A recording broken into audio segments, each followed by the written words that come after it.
Hello everyone, అందరికీ నమస్కారం. వేడివేడిగా కారంగా టేస్టీగా ఏదైనా తినాలనిపించినప్పుడు ఇలా ఒకసారి స్ట్రీట్ స్టైల్ పావ్ బాజీని ట్రై చేయండి.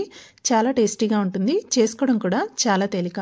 చాలా తక్కువ టైంలో పావ్ బాజీని టేస్టీగా ఎలా చేయాలో ఈరోజు వీడియోలో చూద్దామండి. అయితే ఈ వీడియో చూడబోయే ముందు నాదొక చిన్న రిక్వెస్ట్. నా వీడియోస్ని రెగ్యులర్గా చూస్తున్నట్లయితే ప్లీజ్ లైక్ చేయండి, షేర్ చేయండి, ఇంకా ఛానల్ని సబ్స్క్రైబ్ చేసుకోవడం అస్సలు మర్చిపోకండి. ఇప్పుడు రెసిపీ ఎలా చేయాలో చూద్దాం. దీనికోసం స్టవ్ ఆన్ చేసుకొని ఒక ప్రెషర్ కుక్కర్ని పెట్టుకొని అందులో 2 టేబుల్ స్పూన్స్ ఆయిల్ ఇంకా 1 టేబుల్ స్పూన్ బటర్ వేసుకొని వేడి చేసుకోవాలి. ఆయిల్ ఇంకా బటర్ బాగా వేడెక్కిన తర్వాత ఇందులో ఒక 1/2 స్పూన్ సోంపు, 2 లవంగాలు, చిన్న ముక్క దాల్చిన చెక్క వేసుకొని ఫ్రై చేసుకోవాలి.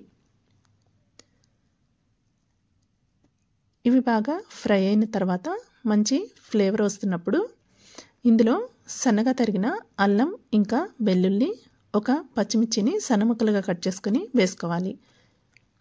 మీరు ఇక్కడ అల్లం వెల్లుల్లి పేస్ట్ అయినా వేసుకోవచ్చండి.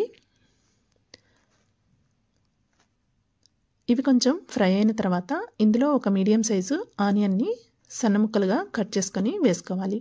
అలాగే 2 మీడియం సైజు క్యారెట్స్ని సన్న ముక్కలుగా కట్ చేసుకొని వేసుకోవాలి. ఒక పెద్ద క్యాప్సికమ్ని కూడా సన్న ముక్కలుగా కట్ చేసుకొని వేసుకొని వీటన్నింటినీ ఒక అర నిమిషం పాటు ఫ్రై చేసుకోవాలి.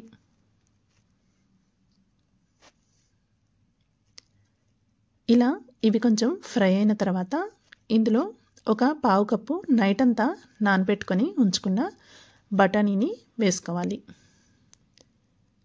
మీరు ఇక్కడ ఫ్రెష్ బఠానీ అయినా తీసుకోవచ్చు.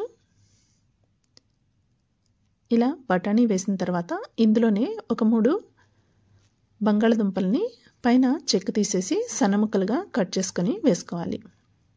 ఈ వెజిటబుల్స్ అన్నింటినీ ఆయిల్లో 1 నిమిషం పాటు ఫ్రై చేసుకోవాలి. ఇక్కడ చూపిస్తున్న వెజిటబుల్సే కాదండి, మీ దగ్గర ఏ వెజిటబుల్స్ అవైలబుల్గా ఉంటే అవి తీసుకోవచ్చు. బీట్రూట్, క్యాబేజ్, క్యాలీఫ్లవర్ ఇలా ఏవైనా వేసుకోవచ్చు. ఇలా వెజిటబుల్స్ అన్నింటినీ ఆయిల్లో 1 నిమిషం పాటు బాగా ఫ్రై చేసుకున్న తర్వాత ఇందులో ఒక పావు స్పూన్ పసుపు, అర స్పూన్ ఉప్పు వేసుకొని కలుపుకోవాలి.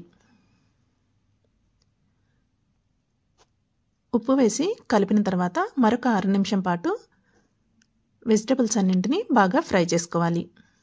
ఇలా 1 నిమిషం పాటు ఫ్రై చేసుకున్న తర్వాత ఇందులో ఒక చిన్న టమాటాని చిన్న ముక్కలుగా కట్ చేసుకొని వేసుకోవాలి. ఇక్కడ టమాటా అనేది మరీ ఎక్కువగా వేసుకోకూడదండి, చాలా చిన్న టమాటాని వేసుకోవాలి.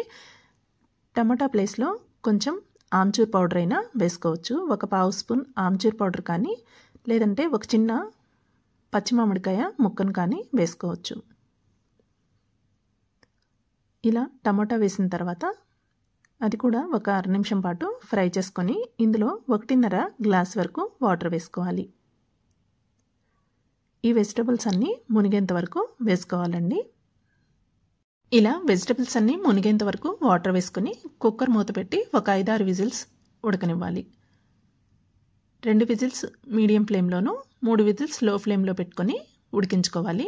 అప్పుడే బఠానీ ఉన్నాయి కాబట్టి అవి ఉడకడానికి కొంచెం ఎక్కువ విజిల్స్ పడతాయి. ఇలా బాగా ఉడికిపోయిన తర్వాత ప్రెషర్ అంతా పోయిన తర్వాత మూత తీసుకొని ఈ వెజిటబుల్స్ అన్నింటినీ స్మాష్ చేసుకోవాలి.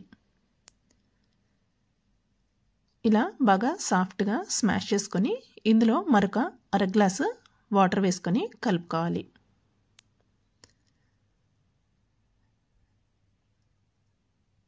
ఇప్పుడు ఇందులో 1 స్పూన్ కారం, 2 స్పూన్ల పావు బాజీ మసాలా, 1 స్పూన్ ధనియాల పొడి వేసుకొని కలుపుకోవాలి. ఈ మసాలాలన్నీ ఫ్రై అయ్యే వరకు మరొక 2-3 నిమిషాలు ఉడికించుకోవాలి.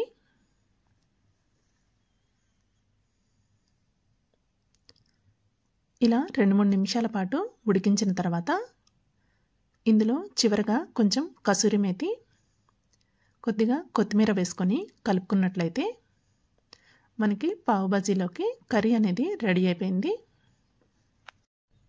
ఇలా కొత్తిమీర ఇంకా కసూరి మేతి వేసిన తర్వాత ఒక అర నిమిషం పాటు ఉడికించుకొని స్టవ్ ఆఫ్ చేసుకుంటే కర్రీ రెడీ అయిపోతుంది.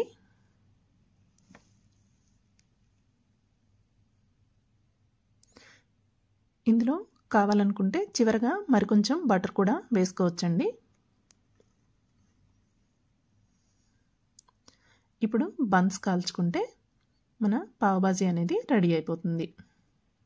స్టవ్ ఆన్ చేసుకొని ఒక ప్యాన్ పెట్టుకొని దానిపైన ఇలా పావ్ బన్స్ని మధ్యకి కట్ చేసుకొని పెట్టుకోవాలి. దీనికి రెండు వైపులా నెయ్యి కానీ బటర్ కానీ వేసుకొని క్రిస్పీగా ఎర్రగా అయ్యే వరకు ఫ్రై చేసుకోవాలి.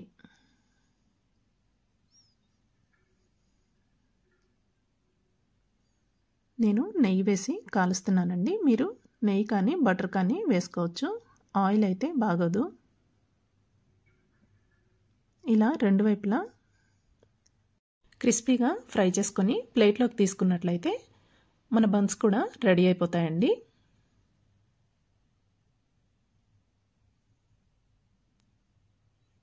అంతే అండి, చాలా తక్కువ టైంలో పావ్ బాజీ అనేది రెడీ చేసేసుకోవచ్చు.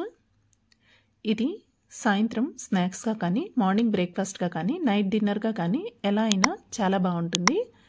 ఇలా నేను చూపించిన విధంగా చేశారంటే చాలా టేస్టీగా ఉంటుంది. మీరు ఒకసారి ట్రై చేయండి. ట్రై చేసి రెసిపీ ఎలా వచ్చిందో కామెంట్ చేయండి. రెసిపీ నచ్చినట్లయితే లైక్ చేసి షేర్ చేసి సబ్స్క్రైబ్ చేసుకోండి. దీన్ని వేడివేడిగా ఉల్లిపాయలతో సర్వ్ చేసుకొని నిమ్మకాయతో తీసుకున్నట్లయితే చాలా టేస్టీగా ఉంటుంది. పుల్ల పుల్లగా కారం కారంగా చాలా టేస్టీగా ఉంటుంది. మీరు ఒకసారి తప్పకుండా ట్రై చేయండి. Thank you for watching. Please subscribe.